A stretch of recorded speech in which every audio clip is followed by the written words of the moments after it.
What would happen if a man from 1750 found himself in the year 2022? Could he adapt to the drastic changes in this modern world? Or is his journey through time a part of a larger destiny he has yet to understand? The story begins with Sarah, a woman living in a small rural town with her father, Kelvin, and her young son, Henry. Together they manage a family farm, working the land and caring for their animals. Recently, Sarah has taken it upon herself to teach Henry the art of farming, passing down the skills that have sustained their family for generations. It's an ordinary evening, much like any other. Sarah is in the kitchen, preparing dinner alongside her father, while Henry has gone out to the farm to tend to the chickens. The air is calm, filled with the familiar sounds of the countryside. However, the peaceful routine is abruptly disrupted. Out by the chicken coop, Henry spots a man he's never seen before. The stranger has an unkempt appearance, with wild, overgrown hair and a beard that speaks of months, if not years, without grooming. His clothes are peculiar, looking completely out of place, as if they belong to another era. Startled and uneasy, Henry quickly turns and sprints back to the house. Bursting through the door, he urgently calls for his mother, his voice filled with alarm. "Mom, there's a weird man near the farm. He looks like he doesn't belong here, like he might be a thief or something." Alarmed by Henry's warning, Sarah grabs her shotgun and rushes out to the farm. The mysterious man is still standing there, his odd appearance illuminated by the faint glow of the setting sun. Sarah steps forward cautiously,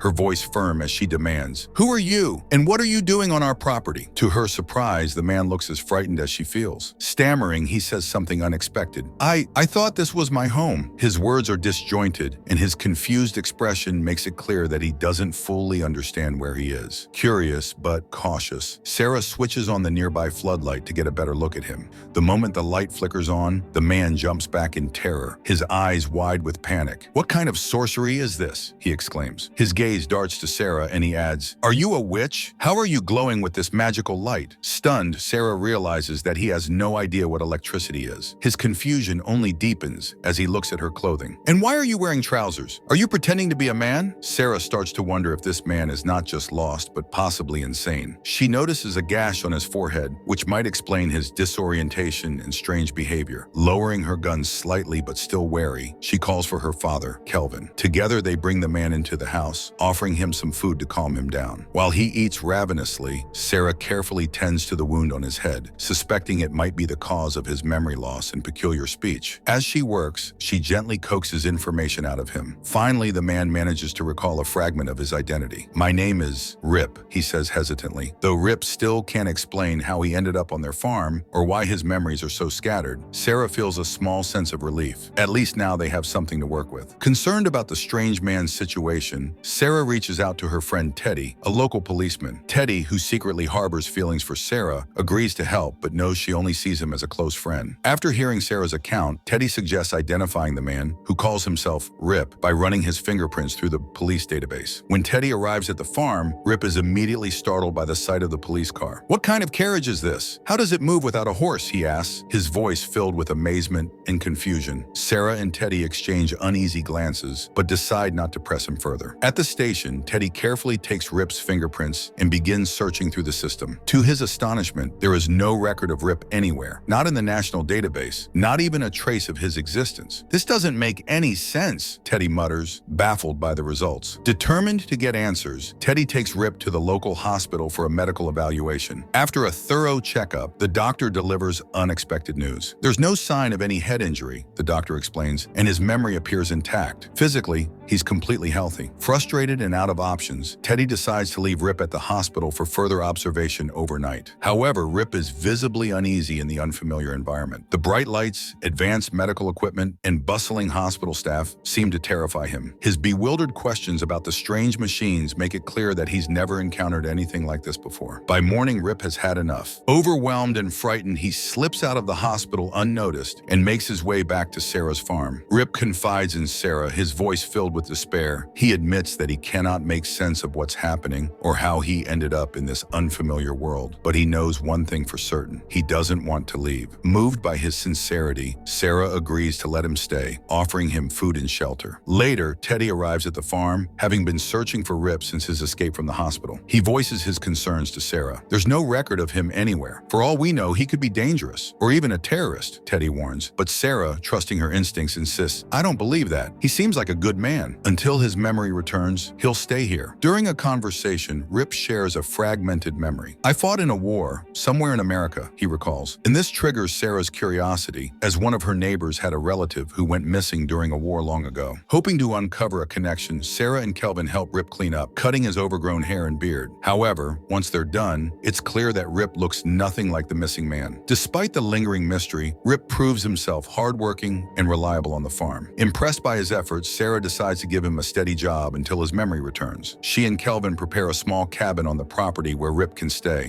When Rip sees the cabin, he freezes, staring at it as if it holds a secret only he can understand. This is my house, he says with certainty, his voice trembling. Sarah is taken aback. That can't be. This cabin has been here on the farm for generations. Rip insists on going inside and Sarah follows. Once inside, Rip looks around, murmuring about how the interior has changed. His attention is drawn to one of the wooden beams, and he points out faint markings etched into the wood. These are Roman numerals, he explains. When I was 8 years old, I carved my date of birth and my initials right here. To everyone's astonishment, the carvings are still there. Sarah examines the markings closely. The date Rip claims to have carved is from the year 1756, 266 years ago. The realization sends a shiver down her spine. The cabin and its carvings predate even her father's birth. Rip, stunned, struggles to process the truth. It's the year 2022, he whispers, his voice filled with disbelief. Until now, he had believed it was still 1787. The weight of this revelation is too much for him to bear, and he collapses, unconscious, leaving Sarah and Kelvin staring at him in shock, their minds racing with questions about who or what Rip truly is. When Rip regains consciousness, Kelvin hands him a book and says, "This is the story of a man named Rip Van Winkle. Could you be connected to him?" Curious, Rip begins to read the book, and as he finishes, he exclaims, "This Rip Van Winkle, he is my father." Sarah, surprised by his claim, shakes her head. "That's impossible. Rip Van Winkle is just a made-up story, a piece of fiction." But Rip insists, and as he reads, memories start flooding back. Slowly, he begins to tell his story. "When I was young, my father left us," Rip says, his voice heavy with emotion. "He just disappeared one day, and I had to take care of the house and everything else. Life wasn't easy. As time went on, my mother passed away, and to keep our home and lives together, I married my sister with someone. When I turned 17, I was called to fight in the war for America's freedom. I was even shot in the war, but I survived." He pauses for a moment before continuing. "After the war, I went back home and started farming again. But by then, everyone I loved was gone. I had no one left, and I was completely alone. Then one day,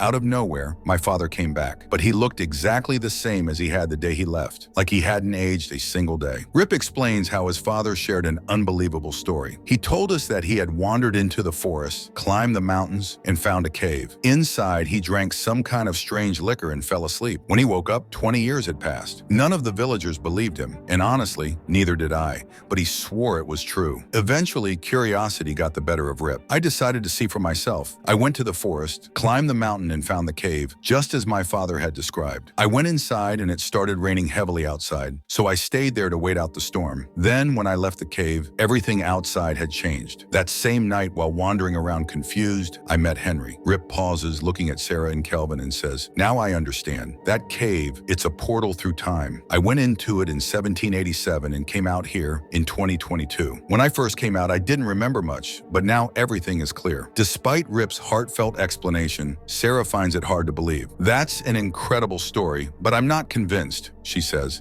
"We need real answers. I'll take you to the city soon for more medical tests." Though Sarah is still skeptical, she can't deny how much Rip has bonded with her family. He has become a part of their lives, helping with the farm and fitting into their routines. Rip also comes to the aid of Henry, a young boy who is being bullied at school. Drawing on the self-defense techniques he learned in his own time, Rip teaches Henry how to stand up for himself. Henry, who has always deeply missed his father, finds great joy and comfort in Rip's mentorship. Sarah notices how much happier Henry has become and begins to feel a growing attraction to Rip herself. Meanwhile, Rip's crops have grown well, and he proves helpful in selling them, further endearing himself to the community. A few weeks later, Sarah has a scheduled doctor's appointment, and she travels to New York with Rip. Upon arriving, Rip is in awe of the towering buildings and marvels at how humans manage to construct such enormous structures. At the medical facility, doctors perform perform a full-body scan on Rip and hypnotize him to confirm his story. Despite the hypnosis, Rip recounts the same events, unwavering in his claims. The scan reveals an old bullet lodged in his body, which Rip explains was from a battle he fought in during the war. When the bullet is examined, experts determine that it was manufactured around the 1700s, corroborating Rip's story. Intrigued by his tale, Sarah takes Rip to meet a physics professor. After hearing Rip's account, the professor presents a theory. During storms near the cave Rip described, specific elements in the area may react in a way that creates a temporary wormhole, facilitating time travel. The professor suggests that Sarah may have inadvertently triggered this wormhole when she found Rip, transporting him to the present day. Realizing the possibility of returning him to his era, Sarah agrees to help Rip find the cave again during the next storm. In the meantime, her affection for Rip deepens, and she struggles with the thought of letting him go. Rip expresses heartfelt gratitude for everything Sarah has done for him, and a bond grows between them that transcends the divide of time. Sarah begins to open up to Rip, sharing her story. She reveals that Henry's father never married her and passed away before Henry was born. After his death, she left the city and moved back to her hometown to live with her father. Since meeting Rip, she has grown fond of him, and she confides that her feelings have deepened over time. Similarly, Henry doesn't seem to feel the absence of his father, as he has formed a connection with Rip. For his part, Rip finds himself drawn to Sarah. He admires her independence, something uncommon in women from his era. The two spend the entire night talking, sharing stories, and getting to know each other. The next day, Sarah takes Rip on a tour of the city, showing him places he hadn't seen before. When they return to the town, Sarah decides to host a party for the entire community. During the celebration, Sarah and Rip spend time together, enjoying each other's company. However, their closeness doesn't go unnoticed. Teddy, who secretly harbors feelings for Sarah, becomes jealous watching them together. Later that evening, as Rip prepares to return to his cabin, Sarah runs after him. Overwhelmed by her emotions, she kisses him and confesses her love. Unbeknownst to them, Teddy has been following from a distance and witnesses the intimate moment. Consumed by anger, Teddy decides to confront Rip. He storms into Rip's cabin and accuses him of manipulating Sarah with lies about his past. Teddy blames Rip for the bullying Henry is facing at school and claims that rumors about Sarah and Rip are spreading throughout the town, tarnishing her reputation. He insists that Rip has caused enough trouble for Sarah and her family, and if he truly cares for her, he should leave them alone. Teddy's words hit Rip hard, making him question whether staying in this time and place is the right decision. Perhaps, Rip thinks, it's time to return to his own era after all. The next morning, Rip left a heartfelt goodbye letter for Sarah. When she read it, she was devastated, realizing she had fallen deeply in love with him. The skies were gloomy, promising another day of rain, but Rip had resolved to leave on his own terms. Determined to find him, Sarah, along with Kelvin and Henry, set out into the forest. However, as they ventured deeper, Henry became overwhelmed and distraught. Kelvin decided to take Henry back home, leaving Sarah to continue the search alone. Undeterred, Sarah pressed on through the woods and eventually discovered the cave where Rip sat, lost in thought and sadness. She rushed to him,